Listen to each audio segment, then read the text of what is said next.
Nightmares. What do they mean? For years, I tried to figure out that exact question. From documenting my own experiences that I can recall to the true terror tales of people from all over the world, there was only one nightmare I was curious about. But in searching for answers, I found only pain and loss. It happened in 1998 during a trip to Hamilton Lodge, a lavish cabin owned by my foster mother's grandparents. I was to spend a few weeks there with my foster mother and her sister, who was also bringing her daughter along to get away from the busy streets of the city. Out of respect for my adopted family, I refer to her as my cousin. The family wasn't unusual in any way, but they could sometimes be strange. They would have a habit of staring at any wall on the northern side of the lodge for minutes on end. I had asked why they did this a number of times, but the only response I would get would be, "Oh, it's nothing, just daydreaming." I would like to think I got on well with my foster mother's extended family, but in truth, I would not usually speak to my foster mother's sister. She was what some would call quick to judge and quicker to brand. And oh boy, did she brand me. From the first day I came to live with my foster mother, she was at my throat. I did, however, get on surprisingly well with the niece of my foster mother. We would spend most of the days doodling or chatting away, usually about our lives at the time, as in what I was doing in middle school or my plans for high school, stuff like that. I told her of my aspirations of studying the human mind and what makes it tick, as well as my fascination in the paranormal. My cousin enjoyed the paranormal too, but only in horror stories she found online or overheard at school. She began to tell me a story about how there was a hidden room in the attic of the lodge, one that had been locked by my foster grandmother. No one knows why it had been locked, but what was known was that it was a toy room supposedly built for the grandmother and her imaginary friend. The imaginary friend was a teddy bear, fit to bursting and the size of a small person. Unfortunately, after a few nightmares involving the teddy bear consuming the grandmother, her parents had little to no choice but to lock the door and hide it away. I didn't believe any of the stories personally, although I did know that there was a room that had been locked in the attic. I accidentally stumbled across it while playing hide and seek with my cousin. I was frantically searching for a hiding place, but all there was a large, old-fashioned wardrobe sat in the corner. With little to no options, I hid in the wardrobe and slid myself to the back. I jumped as I pressed against the back of it and felt it slide away. In my curiosity, I searched the newly exposed wall. To my surprise, it wasn't a wall, but in fact a door with a handle and keyhole. I jiggled the handle repeatedly, but to no avail. Upset and now annoyed, I banged my fist hard onto the door, but to my shock, the door banged back. A dull light illuminated, or more like emanated, from the keyhole, and I found myself peering into it. Confused, I only saw glassy darkness, as if there was a mirror placed behind the door. A hand grabbed my shoulder and dragged me from inside the wardrobe, forcing me to scream. I found it was my cousin, who told me she heard me pounding on the door and assumed I was hiding there. During the night, I decided to sleep on the floor in my cousin's room, since recently we had agreed to try a sleepover. This was what my cousin had asked for after she had recently had some unsettling nightmares. I shut my eyes and slowly drifted off into a dream world, craving for something pleasing to calm my curious mind. My eyes shot open, and I was standing in the attic with my gaze directed at the wardrobe. Its double doors closed, yet a sense of danger was felt just behind them. A thunderous bang echoed out throughout the attic, and the wardrobe doors began to violently shake until they were blasted open. An ominous light glared through the wardrobe door frames, bathing the attic in a light that seemingly absorbed every other light source. I felt compelled, almost forced to walk to the door. I couldn't control my legs or avert my eyes from the light. As I approached the open wardrobe, the door hidden behind gently glided open, and it was then I saw the room for the first time. The walls had a wallpaper that was a mix of light pink with thin white stripes, all equal in distance apart. There were 3 lights designed to look like candles, one on each wall of the room. The room itself was tiny, almost miniature in design, as if it was built specifically for children and not to accommodate adults. In the center of the room, taking up most of the space, was a 4-poster queen-size bed, its poles connecting into the ceiling. The freshly made quilt looked lush and pampered, sharing the light pink color of the walls. In the very center of the bed sat a magnificently groomed and prestige teddy bear that was almost as big as I was. From its red bow to its glassy black eyes, it had an aura of friendliness to it. I wanted to hug it, squeeze it, and never let go. But I couldn't. A force in my mind had stopped me. It was its eyes. They looked exactly like the mirror I thought was through the keyhole. Be it fear or self-preservation, I began to walk backwards away from the bed and back into the wardrobe with an unrelenting force to slam the door shut in my face.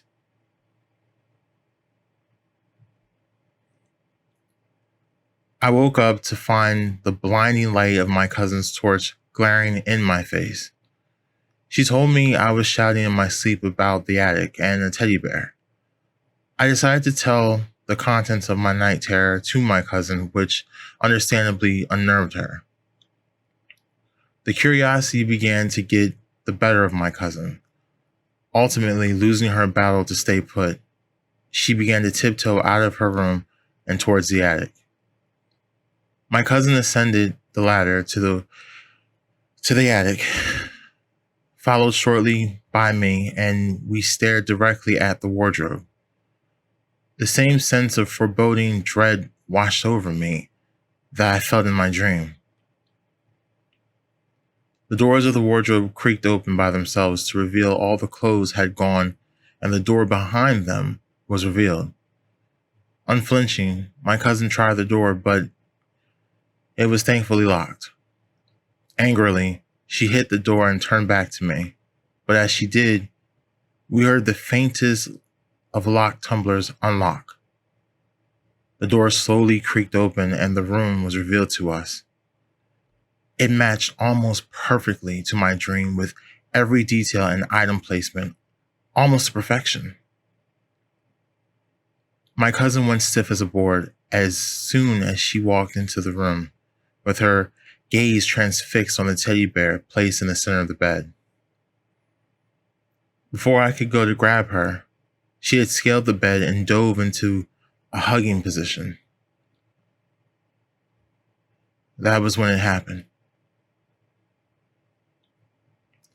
The teddy bear's eyes blinked, and it gripped her with its human-like paws as its sewn belly split apart to reveal an inner layer of intestinal-like tethers making up the shape of the bear. Before I knew what was going on, my cousin was sucked inside the teddy bear, and his lining stitched itself up. I ran screaming for the door, but found nothing but a wall where the door once was. I couldn't contain my fear and began to cry. as I felt the walls etch closer towards me.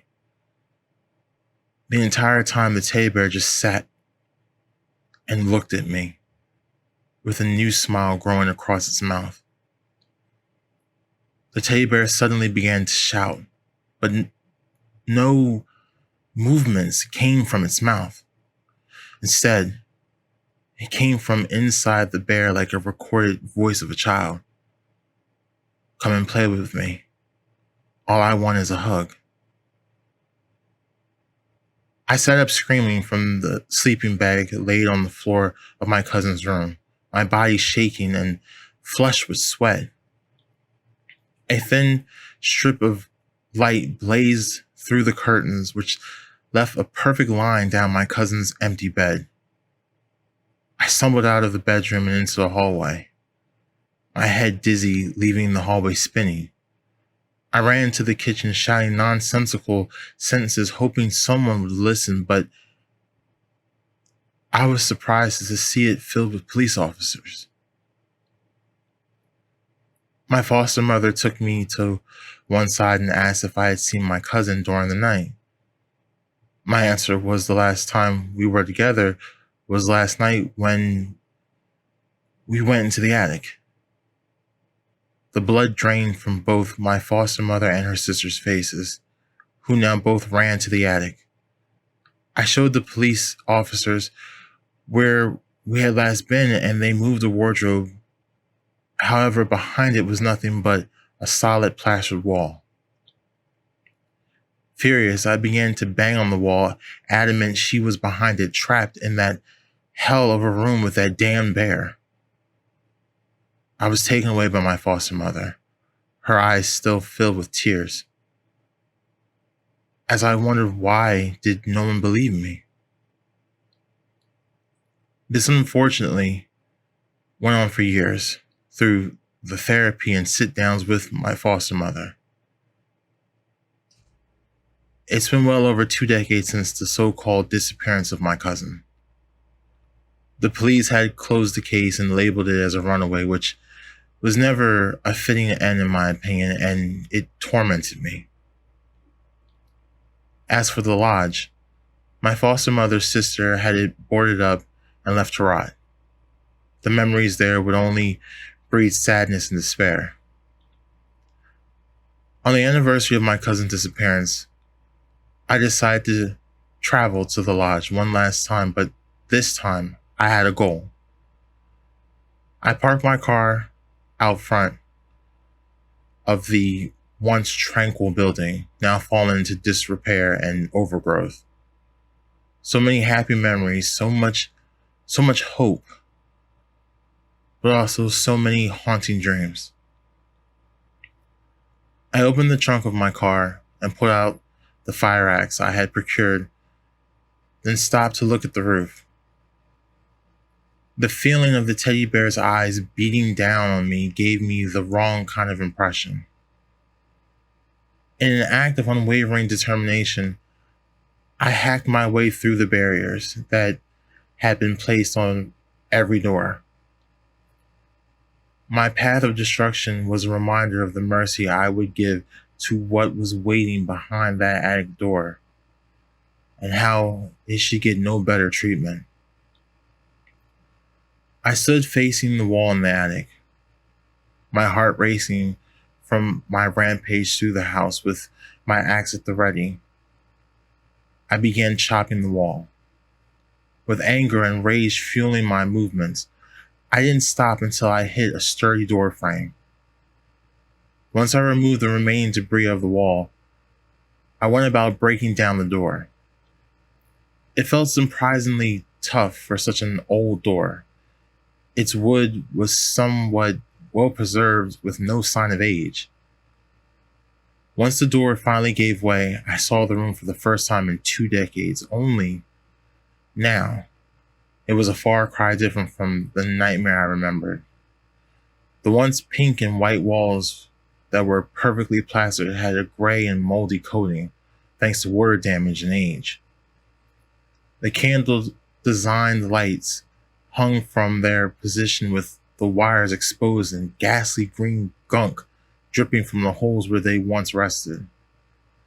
The bed also had fared no better, as the once pink quilt was nothing more than a dust-covered rag, riddled with moth holes and rodent droppings. The only thing in that entire room that was perfectly kept was that same old teddy bear, still sat in the same position on the bed. Images of the night I lost my cousin plowed into my mind, forcing me to drop the axe and clutch my head. I looked to the teddy bear, its face still mocking me. No, taunting me. I pulled out a knife from my coat and lunged onto the bed, driving it deep into the teddy bear's belly. As I cut it open, an ungodly smell of bile and decomposing meat hit me full force. I looked to the open bear. What I saw filled me with sadness, regret, and rage. Curled up in a fearing fetal position was the bones of my cousin. She must have been slowly digesting for years inside this bear, in this room, in this hell. I screamed in anger and swore bloody until my lungs gave out. And then I realized I was sat in a derelict room shouting at an inanimate object. I turned to leave, but was stopped short at a sound. Something that sent a shiver across my entire body. In a low and hushed voice of something old, the words, "Come and play. All I want is a hug," bounced around the room.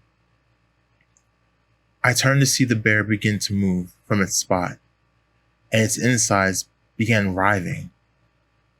Before I knew what was happening, I was tackled to the floor by the teddy bear, which felt as heavy as a fully grown person. I threw the bear off me and scrambled onto the bed. An ominous sound of cracking bones and splitting fabric ripped through the empty lodge, stirring the local wildlife. Slowly the bear stood up straight, casting a deathly shadow from the moonlight that crept through a hole in the roof. I stood shocked as the bear's once cuddly exterior began to warp and malform. The fur began to molt, and the face took on a more animalistic appearance.